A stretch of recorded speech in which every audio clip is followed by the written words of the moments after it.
silo này dia loading rồi còn là cho nó đi trên nó sống nào modeling là sao rồi along process along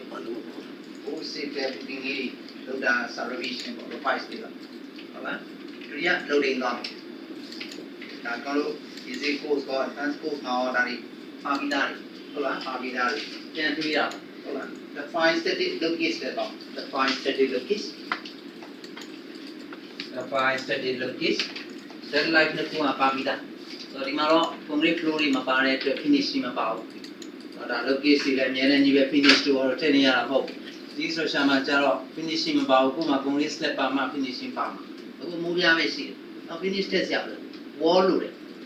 The low edition of Mapashime, war super jet, war or animal war yet, like him a super jet job. Our Butea may look at it to away multiplier 0, no 0, 8 new. Or be a movia like Omuna Vida, Monet Saya, Franio, Movia, or Pavida, so Tetema Power. You're the Ludema, didn't war Nakuesi, Imore, the war Nakuesi, like God of Pavida. Cái nó đang lật về lâu rồi, tí special cả bỏ đi về, cái lâu sinh ra giảm rồi, cái lâu sinh ra giảm, cái điểm như này về số nó sinh ra mà, cũng đi warehouse rồi, bây giờ nếu như mà cái cái bám chết, bây giờ là số tiền lâu nè, win lâu thế sinh ra, win lâu sinh ra rồi nhau, rồi win x, w x, tại đây mà win, w x tại đây mà win. So we multiply 0. Auto lateral load hema UBC 97. You got already. UBC 97 so that copy down. Win X win 0 UBC 97.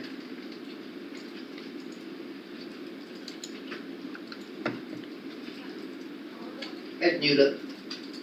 Okay, not good. WY. WY when 0 UVC 97 at new load. Theo biết lâu case. Là when x when y terra and lâu case to the ngamu sima. Ngamu. Okay, when a sign it data table when x tell me out. When x modify lateral load.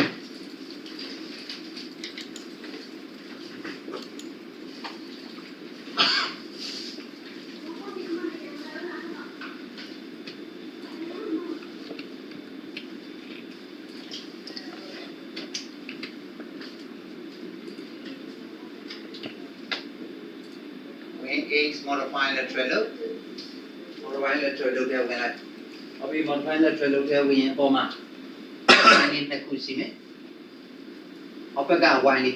exposure from area object ဆိုတာ clear. ဒီတော့ ဝင်လို့ထဲတော့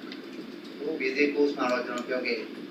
exposure from area object ဆိုပြီးတဲ့ area နဲ့သူတွန်းခိုင်းတာ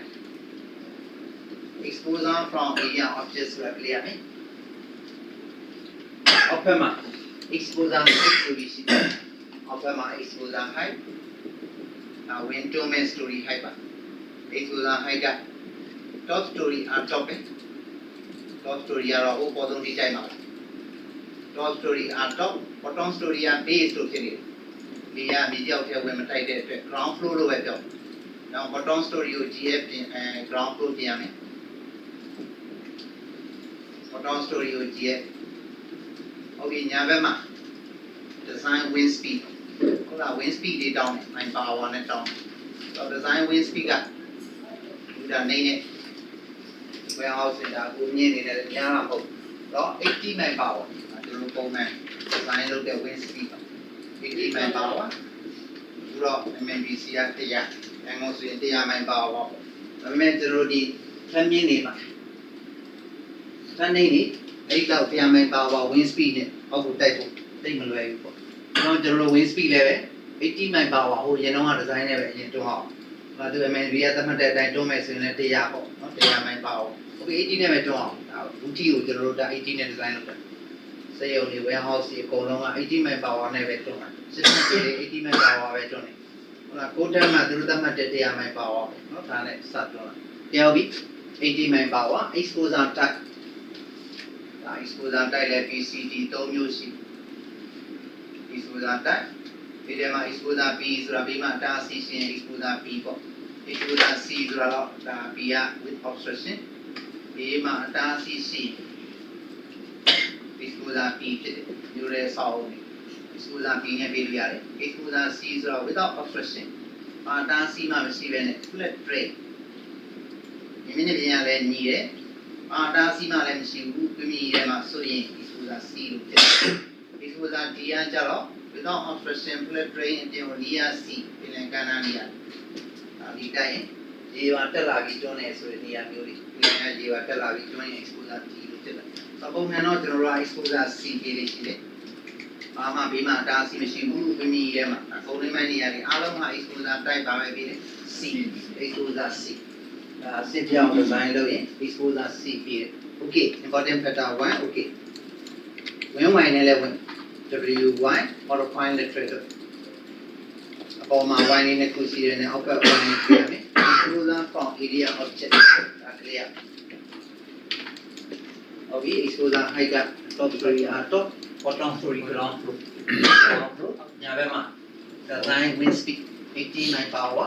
exposure type C important factor 1ရပြီ okay okay when X when Y ဖြစ်စစ်တမ်းဖို့ထည့်ပြီးသွားရင်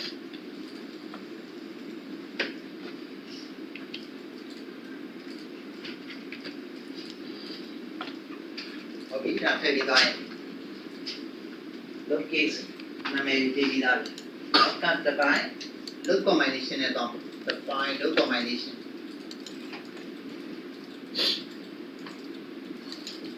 define the combination combination က factor combination window para combination နဲ့ထည့်မယ်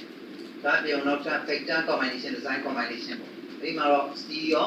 RC ရောမျိုးပါတဲ့အတွက် C design RC design မျိုးစလုံးအတွက် combination လုပ်တာဒါဟုတ်ပြီပထမဆုံးတစ်ခုရပြအောင်ပုံစံတိုင်းပဲ gravity load and factor ပေါ့ the load into 1 plus light load into 1 ဆိုတဲ့ combination နဲ့ဆောက်ဟုတ်လားအဲ့ဒီ combo အဲ့ဒီ combo combination ကတလုံး light load တင်းနဲ့မြောက်ပြီးပေါင်းတာကဲပေါင်းပါဦး just the low one ညာဘက်အောက်ဘက်က edge ကလေးညာဘက်အောက်ဘက်က edge ကလေးအဲ့ပြီးရင်ဒုတိယတလုံး wall clipping တလုံးရင်ပေါင်းတာ wall clipping တင်းနဲ့မြောက် edge လောက်ကဲဟုတ်ပြီတင်းနဲ့ wall နဲ့ပေါင်းရင်ဒါစုစုပေါင်းတလုံးပေါ့အဲ့ပြီးနောက်ထပ် light clipping တင်းနဲ့မြောက် edge လောက်ဒီသုံးခုပေါင်းတာthe low into 1 plus light low into 1 that gravity load and factor ပေါ့ဟုတ်လားဒီ combination dead ရ wall ရ light ရသုံးမျိုးပေါင်းလာပြီဟုတ်လား okayနောက်ထပ် add new combo combination number 2 the low into 1 plus light low into 1 plus wing x into 1 okay ကိုမနဲ့ကြောက်ပြီးပေါင်းလိုက်ဟုတ်လားဒါ wing x တိုက်တဲ့ချိန်ပေါ့wing x တိုက်တဲ့အချိန်မှာလုံးဘလောက်လဲဆိုတော့သိချင်လို့ factor ပဲဟုတ်ပြီနောက်ထပ် wing x ညာဆွဲထုတ်ပြီးတော့ wing x ကလေးတင်နေကြောင်း add လုပ်လိုက်ဒါပဲဟုတ်လား okay နောက်ထပ်တစ်ခုက combination number 3 add new combo combination number 3 the low into 1 plus light low into 1 plus wing y into 1ကျွန်တော်ဒီဗီဒီယိုမှာတော့ symmetric structure ဖြစ်တဲ့အတွက် x stress symmetry y stress symmetry ပေါ်လုံးက symmetric ဒါအပေါင်းလို့မစနာတော့တစ်ဖက်တည်းပဲကျွန်တော်တစ်ဖက်တည်းပဲ glue ပဲအတိုင်းပဲတွန်းတာဟုတ်ပြီ wing x နေရာမှာ wing y modify လုပ်လိုက် wing x ကလေးတင်လာပြီးတော့ပြန်ဆက်ထုတ် wing y ကလေးတင်ဒီနေ့မြောက် modify ဆိုရင် wing x နေရာမှာပါရောက်သွားမယ်ဆို wing y ရောက်သွားပြီ the low into 1 plus light low into 1 plus wing y 1ဆိုတော့ရဟုတ်ပြီ factor combination သုံးမျိုးputting design sorry putting area estimation အတွက်သုံးခုဟုတ်ပြီနောက်ထပ် add new combo combination number 4 combination number 4ကကြတော့ထုံးစံအတိုင်း RC design အတွက် the low into 1.4 plus light low into 1.7 ready low only RC design အတွက် the low into 1.4 plus light low into 1.7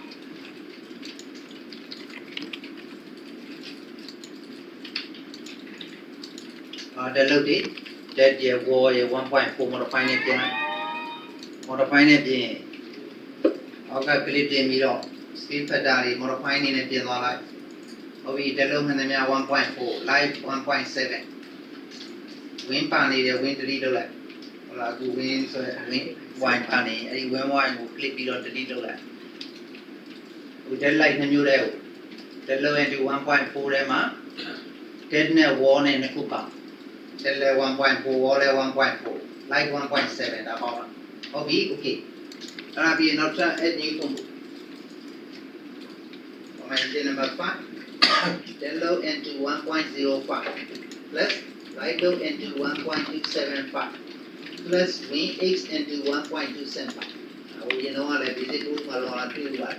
Now see design win low and pound like combo. Gravity low plus win low to the combo. Then low 1.05, light low 1.275, wing x 1.275. After year war and 1.05 to me. Finding it along, calculating 1.05, wall calculating 1.05, light calculating 1.275, like 1.275. Find everything like we calculating 1.275, we is the Alma machine, etc. Alma machine, etc. Okay, that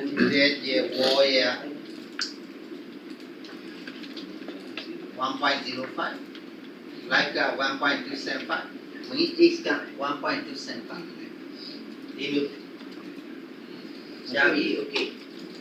Now we now try add new combo. Combination number 6. Combination number 6. Okay, now when y net the low end to 1.05 down, light low 1.275 down, when y into 1.275. So when is calculating here, when y down. When is calculating, now switch up. When y, for the line, 1.275, or find it the line, when is near when y your body. The low 1.05, like the 1.275, come on down. When is near my basa to it, when y is not to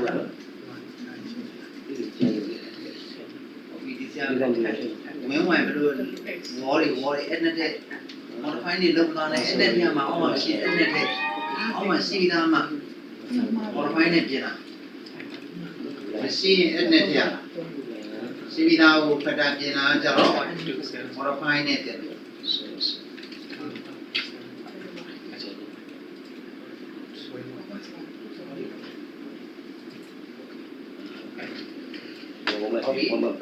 Now, grab the low steer to go. Combination number 7. The low into 1.2 plus. Light low into 1.6. Grab the low speed assigned. The low 1.2. Dead net wall at 1.2 net now. Modify everything on. Dead wall at 1.2. Live 1.6. When y delete low, grab the low only, no new weapon. The low into 1.2, the low MRO, dead year war 1.2. Live 1.6, grab the low only, still assigned to a combo. There will be a collect, combination for a new. Assigned to a combo, put inside estimation track. Generally, and factor combination like Wema part. So, good tomorrow, pound case.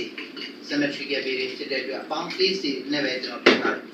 bound it, no about, and symmetry gets you know, no but here. A boost symmetry gets a pound page from Harry. Okay. Combination at heavy lobby. When load net the same, data heavy lobby. When I am Pasaya. When I am Pasaya wooded.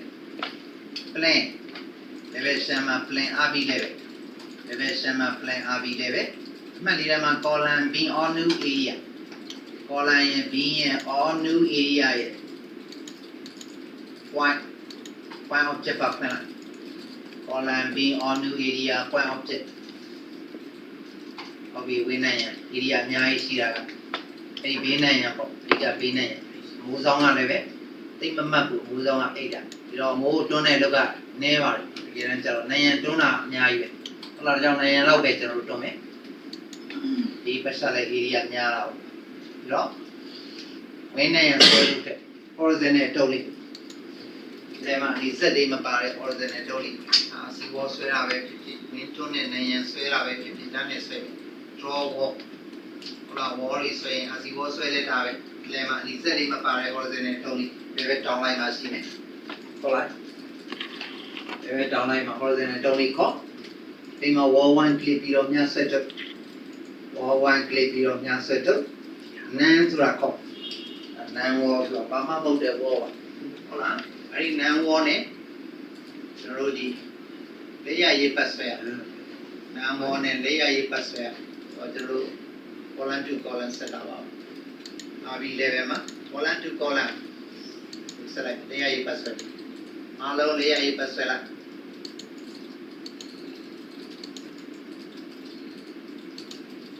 column point break point ဒီမှာပဲပြန်ဆုပ်လိုက်လက်ရရေးပတ်ဆွဲ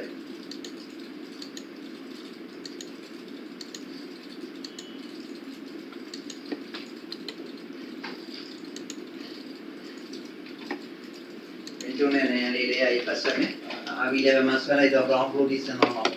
တ်လား ground floor ဒီပတ်လဲတာပတ်ကလိုက်ပြီ။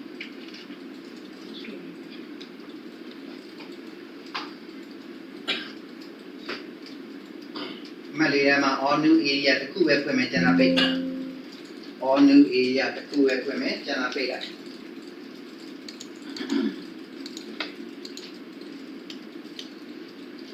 all new area တစ်ခုပဲဖွင့်ကျန်တာပိတ်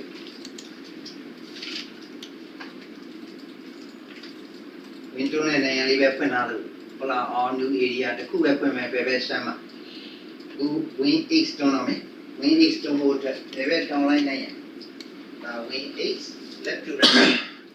right တွန်းနဲ့ win x ကကြတော့ပဲပဲတောင်းလိုက်နိုင်ရပေါ့ဒီနိုင်ရဒါ win x ရဲ့ win what နိုင်ရလို့ပေါ့နိုင်ရwin x win what DBC 97ကအဲ့ win what ကို position 0.8 နဲ့တွေ့0.8နဲ့ဟုတ်လားဒီတော့ဒီပဲပဲ online area လေးကြည့် wall လေးကြည့်3မိုင်းပါအဲ့ဒီ3မိုင်းစလုံးကြည့် assign share area low wind pressure coefficient assign share area low wind pressure coefficient assign လို့တော့ share area low တဲ့တော့ဒီတော့ step ပေါ်မှာလုံးနေတင် assign share area low uniform ဟုတ်လားအခုက assign share area low wind pressure coefficient wind pressure coefficient ဒီမှာ locus name မှာ wind x လို့ဖြစ်နေပြီလား locus name မှာ wind x ဖြစ်နေပြီလားအောက်မှာ coefficient ကလည်းပဲဒါ 0.8 ဖြစ်နေပြီလားစာအုပ်ဆုံးကျွန်တော်တို့ဒါ wind watt ကိုကြည့် 0.8 ရတယ် coefficient ရတယ်ပဲဟုတ်လား coefficient က 0.8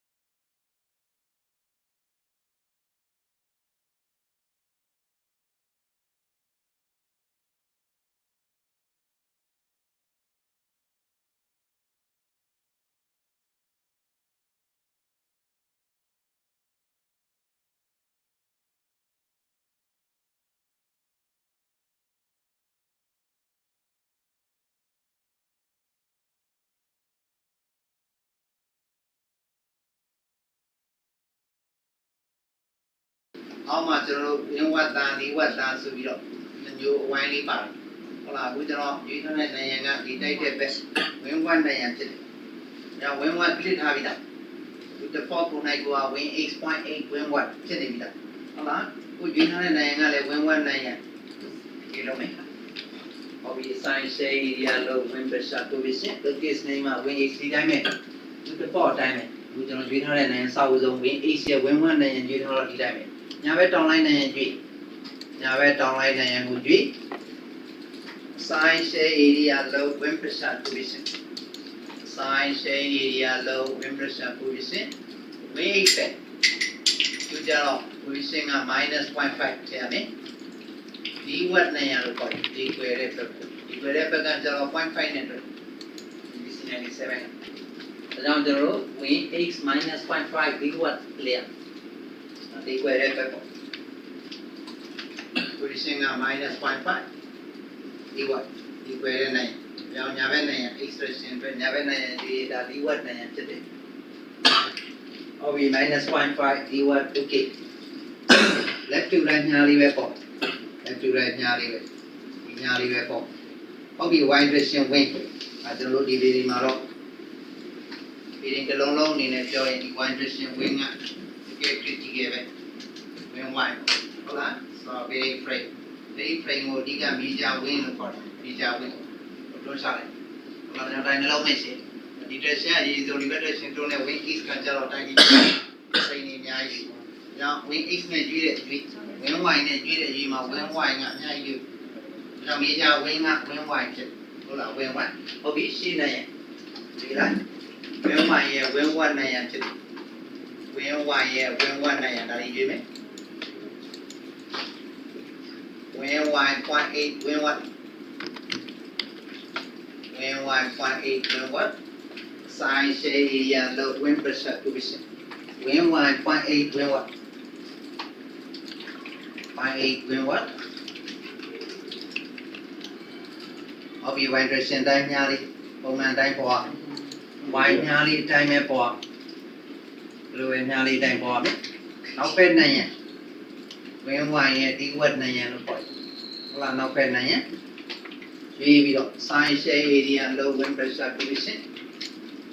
wing wine minus 0.5 view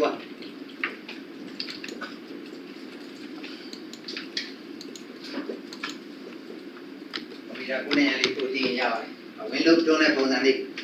ဒါရင် basic course တက်ထူတဲ့လူတွေကတော့ဒီတန်းမှာတော့ win load တွန်းတာဒီနောက်ဆုံးချိန်ကြာမှာပါတယ်။ဒါရင် basic course တွေကတင်ထားတဲ့လူတွေနဲ့ပဲကျွန်တော်တို့ကအဲ့ဒီ model ယူပြီးတော့ကြောင်းသွားတာ။လောကကြီးတိုင်းပါလာ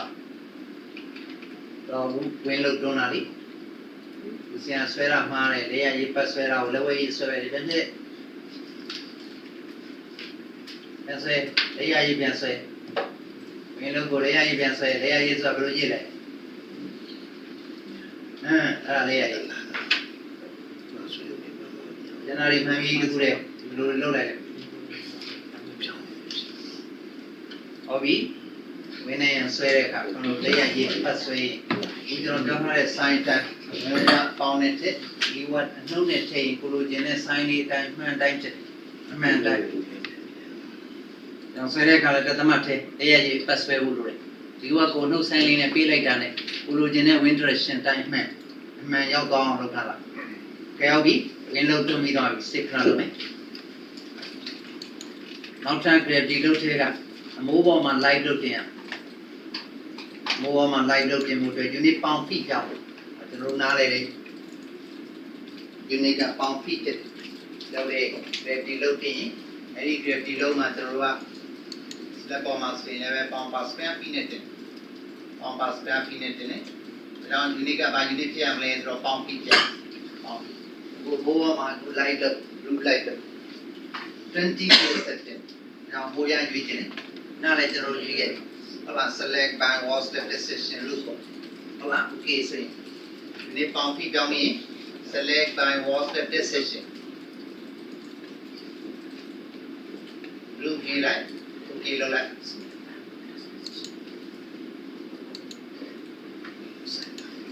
အပြင်ဟိုရပေါ်မှာ light load 20 psi တင်ဖို့တဲ့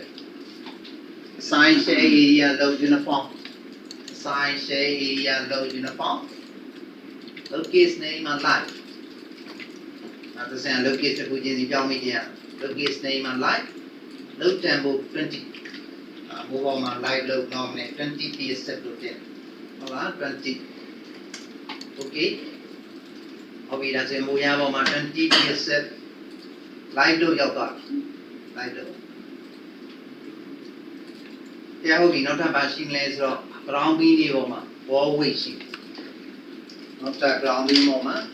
နိုင်ရကားတယ် warehouse တို့ factory တို့မှာတော့ပုံမှန်အဖြစ်နေနေကြီးတွေပဲကားတယ်ဟုတ်လားတော့ဒီနေ့အပြင်ပြောရင်ဒါ beam line ပေါ်မှာတင်တဲ့ straight line လို့ခေါ်တယ် straight line လို့တော့ပုံမှန်တော့ကျွန်တော်တို့ကဒီ bearing type ဒီမှာ metal sheet ဆိုတာ light partition မျိုးစားသူအကျွေးတွေ့ရင်တော့ light partition ဒီ metal sheet တွေက10 psi လောက်ပဲဒီဒါပေမဲ့ light partition လိုပဲ20 psi ယူစမ်းတာလောက်ပြတဲ့အခါမှာအကျွေးကတော့10 psi လောက်ပဲဒီဟုတ်လားဒီ frame လေးတွေနဲ့ light frame လေးတွေကိုကျွန်တော်ဒီ form section လေးတွေနဲ့တန်းလေးတွေပြည့်တယ်နောက် metal sheet တွေက10 psi တဲ့ပုံလေး ဟုတ်လားဒါ frame ရောအဲ့ဒီ metal sheet ကို metal sheet ဒီပဲဆိုရင်တော့ 3ps မူရနာကျွန်တော် 3ps တက်တယ်လို့ဘယ်လောက်ပဲရှိဟုတ်ပြီဒီတော့ walling ကအဲ့လို metal sheet ဒီပဲမကပဲနဲ့ဒါဒီမှာလဲ walling ဒီဘယ်လိုကောင်းမှန်းတော့မသိဘူးတဝက်ကအုတ်နေရနောက်တဝက်က metal sheet ဆိုတော့မနေအောင်အဲ့ဒီအနေနဲ့ကျွန်တော်စဉ်းစားမယ်ဆိုတော့6 meter sheet approximately ပြည့်နေစေပေါ့6 meter ပြည့်နေစေပေါ့အဲ့ဒါရဲ့တဝက်ကိုအုတ်နေရဒီလက်မကွယ်အုတ်နေရကာပြီးတော့အပေါ်တဝက်လေးကို metal sheet ဆိုတော့ဒါတော့မနေအောင်တော့ဒီနေ့ခါလေးနင်းနေလို့မဖြစ်ဘူးအဲဒီကျတော့ design က metal sheet ကိုပြထားပြီးတော့နောက်မှအုတ်နေရကာတာရှိဒါဦးဒီဗီတွေကတကယ် live ပါကျွန်တော်တို့ဒီအသေးလေးအနေနဲ့ပြောရင်ပေါ့တယ်နောက်လည်းကျွန်တော်တို့က foundation တွေကျွန်တော်တို့ဒါ metal sheet ကိုင်းတော့ကိုစစ်တက်တာဟုတ်လားဒီတော့အုံးနဲ့ရတစ်ပိုင်းအပေါ်က metal sheet တစ်ပိုင်းဒီထဲမှာကအုံးနဲ့ရ3 meter ပေါ့ approximately 7 metal sheet က7 3 meter 7ဒီတော့အဲ့ဒီ weight အလေးချင်းဘယ်လောက်လဲဆိုတာဒီထဲမှာကအုံးနဲ့ရကကြတော့50 pound per square feet တော့အောက်ဒီထဲမှာကအုံးနဲ့ရ7 now metal sheet like partition လို့ပဲယူလိုက်မယ် like partition နဲ့7 PS 7နဲ့ဒီမဲ့ကောင်းမှ7ရောက်ပြီဒီမှာကွဲက50အပြောင်း10 900ဖြစ်900ပေါင်ပါပြီအဲ့ဒါကိုပဲထွက်လိုက်တာဟုတ်လား like partition နဲ့7ရကြတော့20အမြောက်10လောက်လဲ200ဖြစ်ဟုတ်ပြီဒါဆိုရင်အများဆုံးဘယ်လောက်ပဲရှိမလဲ900ပေါင်ပါပြီဟုတ်ပြီ ground beam ပေါ်မှာ ground beam ပတ်စံ level မှာအပြည့်ပတ်ကပေါက်တွေပေါက်တာတွေပါထည့်စဉ်းစားမနေတော့ဘူးဆိုတော့တော့နေတော့နည်းနည်းလေးပဲရှိတယ်ကျွန်တော်နောက် foundation estimation ခဏလေးလုပ်ရရှိလိုက်ပြီဟုတ်ပြီပြီးတော့ plan ground floor plan ဒီဘက်ဆမ်းမှာ plan ground floor plan ဘီးမဲ့ဖွင့်မယ်ကျန်တာပိတ်လိုက်ဘီးဖွင့်ပြီးတော့ကျန်တာပိတ်လိုက်ကျွန်တော်တို့ဒီကိုလိုတဲ့ဟာလေးပဲဖွင့်တာရေးတဲ့ကပိုးမပါတော့နောက်ဒီအပိတ်ဖွင့်အမြဲတမ်းလုပ်ရတယ်အဖက်လေးထဲမှာပိတ်ဖွင့်အမြဲလုပ်ရတယ်အခုရွေးတော့မယ်စီကိုလိုတာလေးပဲဖွင့်လာတာကောင်းတော့တယ်တနာရီပူပါနေပူပါသွားလို့မဖြစ်ဘူးဟုတ်လားရွေးတဲ့အခါကဲဟုတ်ပြီဒီကျွန်တော်တင်ကျင်တဲ့900ပေါင်ပါဖိကဒီဘီးနေပေါ်မှာတင်ကျင်တာရွေးလိုက်ဝင်လို့ပြောင်းမြန်တယ်ဝင်လို့ပြောင်းမြန်တယ်အားလုံး white တွေတွေကိုရွေးလိုက်လို့ရတယ် assign frame line လို့ distributed ဒီတူပါကျွန်တော်တို့သိတယ်လူဒီလုံးတင်တဲ့တူပါဒီလားလူဒီလုံးတင်တဲ့တူပါမနေ့က session တောင်းတဲ့တူပါလေးပြောခဲ့တယ် assign frame line precision ဆိုတဲ့ဒီတူပါရဲ့ညာဘက်မှာလူဒီလုံးတင်တဲ့တူပါ assign frame line လို့ distributed Location name ဝေါ် location name ဝေါ်အောက်ဆုံးမှာလုံးတန်မှုထည့်တဲ့နေရာမှာ900ဒီနေ့ကပေါင်ဖီအဲ့ဒီ box ထဲမှာလည်းဒီနေ့ပေါင်ဖီဆိုတာပါလိမ့်ဟုတ်ပြီအားလုံးပတ်ချလဲပါတင်လိုက်ပြီလေ900တင်လိုက်ပြီ900ပေါင်ပါကိုးဒါနာတင်လိုက်တာလူကြားအတွက်နေနည်းနည်းတော့စီပြီးဖြစ်တာပေါ့ဒါပေမဲ့သူပူတီဘယ်တော့မှမကြည့်တဲ့ပူတီဖြစ်လို့ဟုတ်လားဒါကြောင့်လုံးပြည့်ပြည့်ဖြစ်တာပြည့်ပြည့်ဖြစ်တာဟုတ်ပြီဒါဆိုရင်တော့ဒုတိယ win look ကိုကျွန်တော်တို့ဒီ gravity look ကိုတင်ပြီးသွားပြီ save လုပ်မယ်ဘယ်ဘက်ရှမ်း window မှာ plan base ပါဘယ်ဘက်ရှမ်း window မှာ plan base မှတ်လေးထဲမှာ point object ဖွင့် plan base မှတ်လေးထဲမှာ point object အောက်ရှိ foundation level က point ကိုရွေးအဲ့ဒါ point လေ18 point ရှိမှာပေါ့ finally 14လေးလုံးနဲ့ပေါင်းရင်18ဟုတ်လား18လုံးရှိ sign join point restraint fix ပြလိုက်ဒါ foundation level first analysis မှာတော့ fix လို့အများကြီးပြည့်တယ်ဟုတ်ပြီဒါ hinge ပြီး analyze လုပ်လဲဘာမှဖြစ်ဟုတ်လား first analysis မှာကျွန်တော်တို့ဒါပုံမှန် fix လို့ပြီး analyze လုပ်လို့ဒါ fix data နဲ့ analyze လုပ်ဒီလုပ်ပဲဆင်းလာမှာဟုတ်လား area estimation အတွက်တော့မှာ fix လို့မဟုတ် hinge ဘယ်တော့ကျွန်တော် fix ပြောလိုက်မယ် sign join point fix comment ကြီးကျင်းနေသွားပြီကျင်းနေသွားပြီ sign join point restraint fix ပြလိုက်အဲ့ဒါပြီးရင် analysis လုပ်မယ် first analysis လုပ်ပြီး analyze လုပ်တော့ analyze set analysis option analyze set analysis option okay model တစ်ဆိုရင်အများနဲ့တို့တိုင်းပြီးလို့ဖြစ်နေတယ် okay အဲ့ဒီတိုင်းပြီးလေးထုတ်လိုက်အောင်ကျွန်တော်တို့ချင်တာ static analysis ဖြစ်တဲ့အတွက် တိုင်းပြီးထုတ်လိုက်ရင် static analysis ဖြစ်တိုင်းပြီးထုတ်လိုက် static analysis လုပ်မယ်လို့ပြောတယ် okay ဒါပြင် analyze analysis analyze analysis ဆက်တော့ကြောက်လားတရားပြီဒီတက်သွားလေး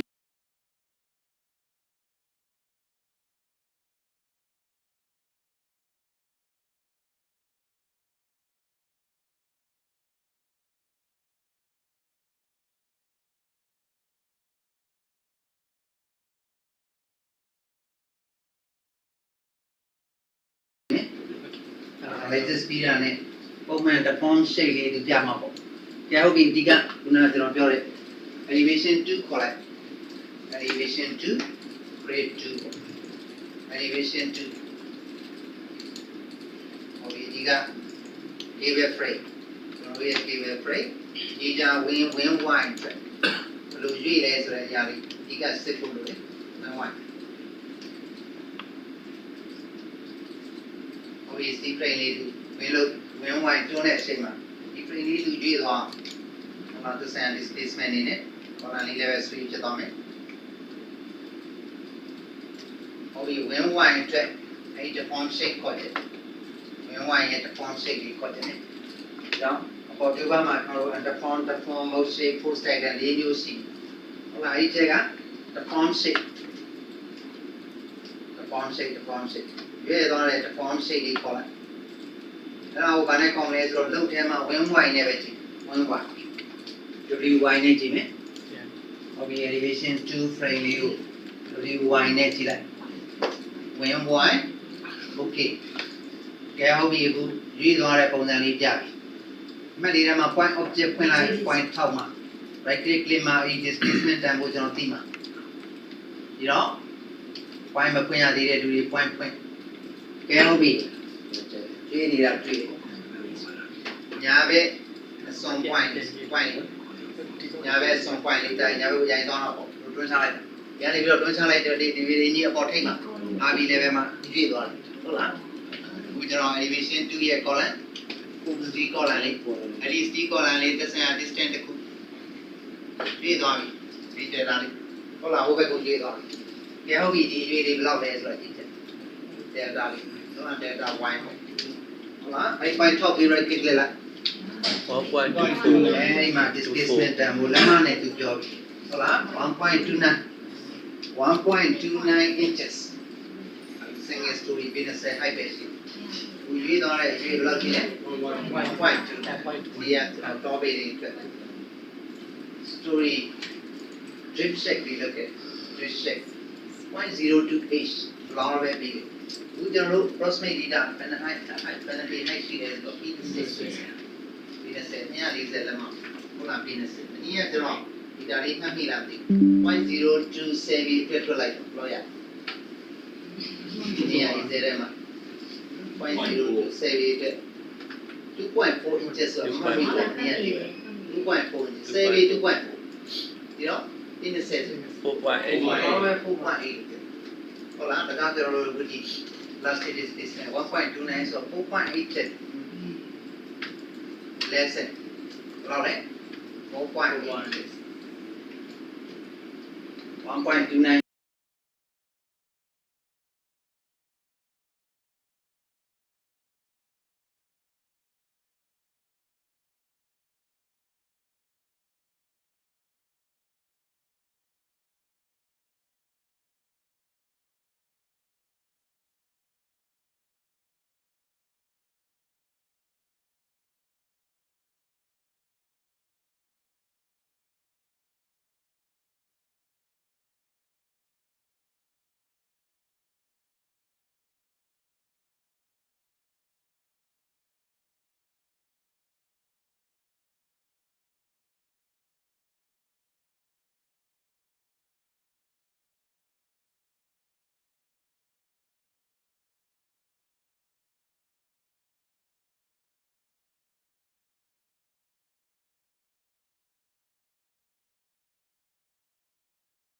ချက်စာ 4.8 ချက်အများကြီးနဲ့နေ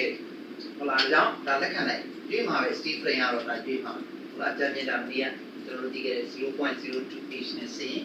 0.02 and 20 မြောက် set နဲ့ ဆိုရင်ဒါဘယ်လောက်ရ 4.8 အလောရဲ delta အလောရဲဟုတ်ပြီဒါ displacement လေးတော့ကျွန်တော် win load လည်းပဲသစင် frequency ကိုရောက်သွားပြီဟို y တွန်းနဲ့ y တိုင်းကြီးရ y တွန်းနဲ့ y တိုင်းကြီးရကဲဟုတ်ပြီဒီကြီးလေးဒါမှန်ပြီဒီကြီးတော့လည်း control တွေ့တယ်အဲ့ဒီအကျွေးခါလေးကျတော့တွန်းတော့တွန်းမှရင်မရောက် win load ကမရောက်နော် win load တွေကဒါရောက်သွားပြီဆိုတော့တွေ့ပြီကဲဟုတ်ပြီ footing မပါသေးဘူး footing area estimation လုပ်ဖို့အတွက်လောက်ဖတ်မယ်